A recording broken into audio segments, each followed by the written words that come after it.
kulendi yamakaterera kudaiso panguva dzino ndiyo channel yenyu inonzi Kulian TV patinokupai ma-updates now nezvinhu zvakasiyana-siyana zvinenge zvichiitika munyika yekwedu yeZimbabwe. Meanwhile, mutumwa Paul Mwazha has been laid to rest at Chirasauta in Mwazha. Pandiri kutaura nemiko zvinezvi vaMwazha vatodzokera nyama muvhu, iko zvinezvi tikureva kuti vafushirwa, vavigwa, vamirirwa nezvinhu zvakasiyana-siyana. Mweya tiri kuti amen, mweya munonzi ukafa ukazorora unoenda kudenga, that's a topic for another day, but tiri kuti majuru atomirira nehonye nezvimwe kuti vazosangana nenyama yavo pasi ipapa. In short tiri kungoti vavigwa, but iko zvinezvi reason yaita kuti ndiuye panapa ndichitaura muri yeZimbabwe nyaya dzese idzi dziri kuitika. Pane vanhu vanonzi anachigamira padenga, vana vakazhangandira vakaganira zvanga zvaitika ikoko. Kune ma-apologies apfekwa akawandisa kurufu kwavaPaul Mwazha, zvizhinji zvaitwa ikoko. But before I go there, regedza tingozivisana imwe information yandiri kuona panapa about mutumwa Paul Mwazha. Pari kunzi Archbishop Paul Mwazha, founder of the African Apostolic Church, fathered 17 children, 10 of whom passed away before him. His legacy continues through 85 grandchildren and more than 100 great-grandchildren, making an extraordinary generational impact. Ndo shoko riripo pano kuti ivo vana vavo vakabuda nemuchiuno chavo vanokwana ivo kuita 17, asi 10 vacho vakatofa kudhara, ivo vaMwazha vachiri panapa panyika. Ende pavazukuru pavo vari kunzi vazukuru vane 85, kozoita vana vevazukuru avo vari kunzi vanokwana ivo kuita 100.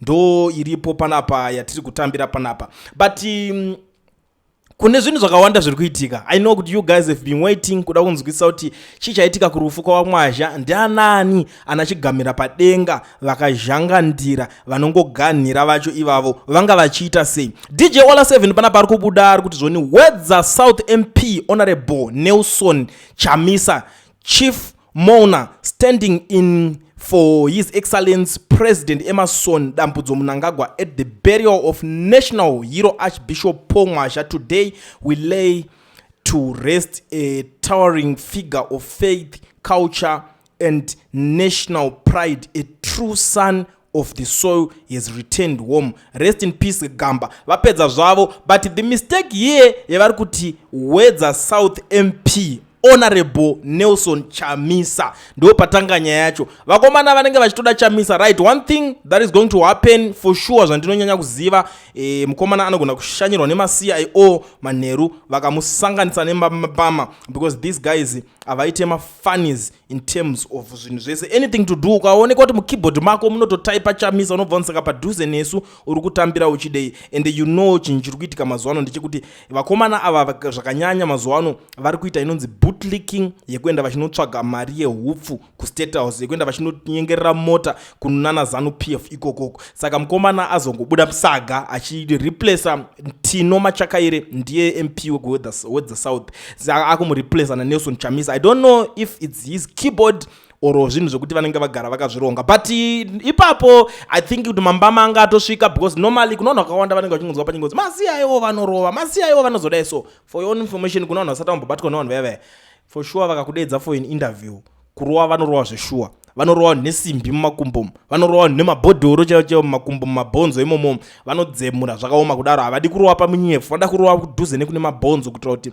unobva unyatsogara pasi, unyatsonzwa pain yacho, vanonyatsokupa size yako inonzi kafira mberi. Ola abva apologize pasport akati we sincerely apologize for our earlier caption which contained an incorrect reference regarding representation at the burial of national hero Archbishop Paul Mwazha. This was an unintended mistake and has now been retracted in full to prevent the spread of misinformation. We hold deep respect for the office of the President, the nation of Zimbabwe, the Mwazha family, and the African Apostolic Church during this solemn moment of laying to rest a spiritual and cultural pillar. We regret the confusion caused and thank you for your understanding as we honor a true national hero with the dignity he deserves. Apedza zvavo kukumbira ruregerero kupfeka apology jazz chamanga muchambozviitira vakomana muchakuwara nekurohwa zanu pf chero uchitamba nayo inotokurohwa futi. Ndo zvavatori vanhu vezanu havana kana shamwari kana usahwira unoenda kumberi unenge watoo suspect. Chasara kumbonzwa kuti kumastudio kwavo kwavanenge vachiitira kwamboreidwa ende unoziva kuti pazvinhu zvese unenge uchinzi waita basa rakanaka kubva kuseni kwese, kubva pese, kubva uchiri kuHarare, kubva uchienda uchivatera kumba kwavo kwavanga vari Nigirini kwese ikoko kuHatfield kwavaibva nako kumba kwavo. Wakaita zvinhu zvakanaka ukaenda kuChivu kuNigirikini kwese uchiita basa rako rawaita, but apa pawakuita apa EPE. You understand? Now, comment section yacho ndo ma1 manje. Honestly, what is a chief mourner?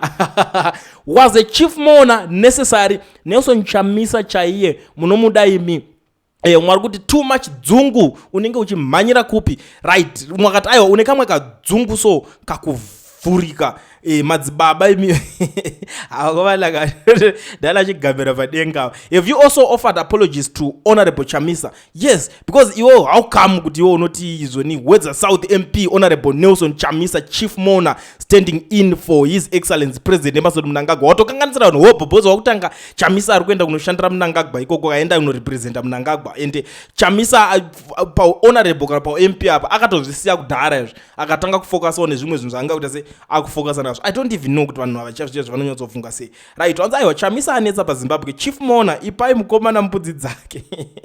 Yes, vari kuzviziva, they know kuita former correction uchingotadza still kumbochinjanisa keypad mumwe mumwe wangu une dzungu rakanyanyisa chaizvo. Aya vakomana regerai vakomana, dzungu wangu dai wachimboita uchidzikama kuhakira unonyanya, dzikama unonyanya kuda kusadarikwa pese pese. Mwari kuti aiwa confusion kubva zvawakapinda pa State House, mwari kuti dzungu.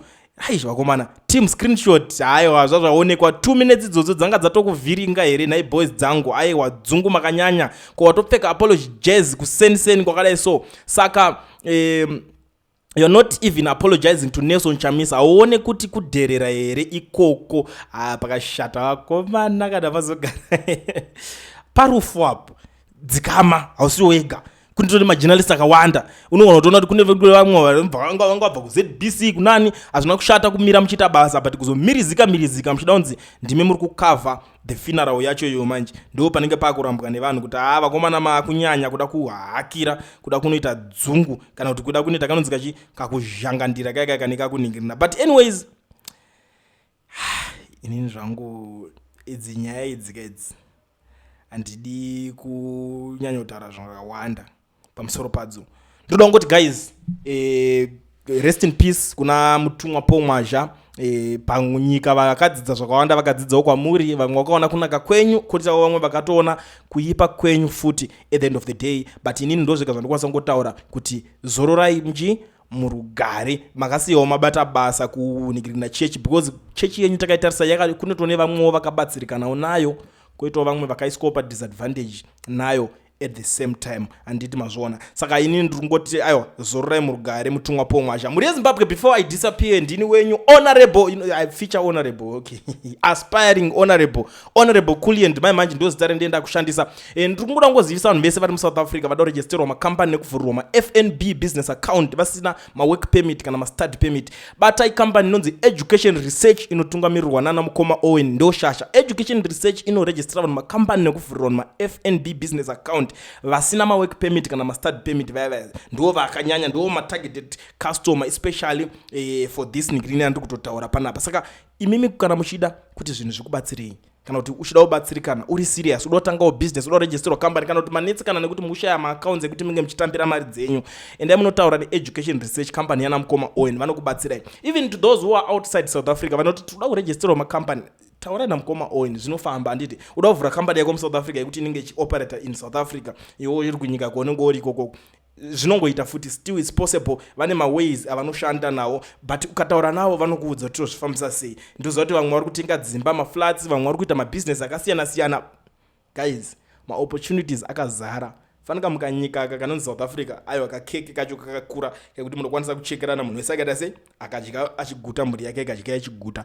Contact them on the numbers that are showing on the screen. Izvezvo so